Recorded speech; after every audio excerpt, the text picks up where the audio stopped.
Hello, in this chapter we're going to be talking about rigid body impulse momentum. So this chapter is still based on the same two things that we talked about with particles. That is the idea of an impulse and the idea of momentum. So an impulse now, though, has translational and rotational components. The translational being a force exerted over a time, and the rotational being a moment exerted over a time.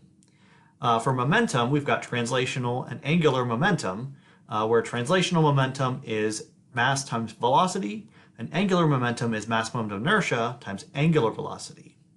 So relating these two pieces is the impulse momentum theorem. So that top formula is the same thing we use with particles, which states that the impulse is equal to, or the translational impulse is equal to the change in translational momentum. And the bottom one is for angular pieces. So the rotational impulse is equal to the change in angular momentum. Taken together, along with our rigid body kinematics, we can solve a number of problems. Of particular interest, we'll often use this with collisions, just like we did with particles. So we're going to have rigid body surface collisions. This is where a single rigid body is going to bounce off a surface.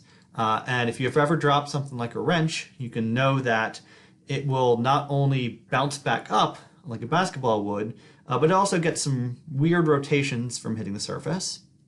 And we've also got rigid body free collisions. This is where two rigid bodies impact one another, and after the impact, they're not only going to have the translational momentum, they're also going to have rotation because of that impact.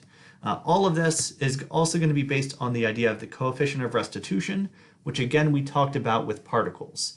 This is the amount of energy that is going to be lost in a collision. All right, that's all I've got for this chapter. I hope to see you later.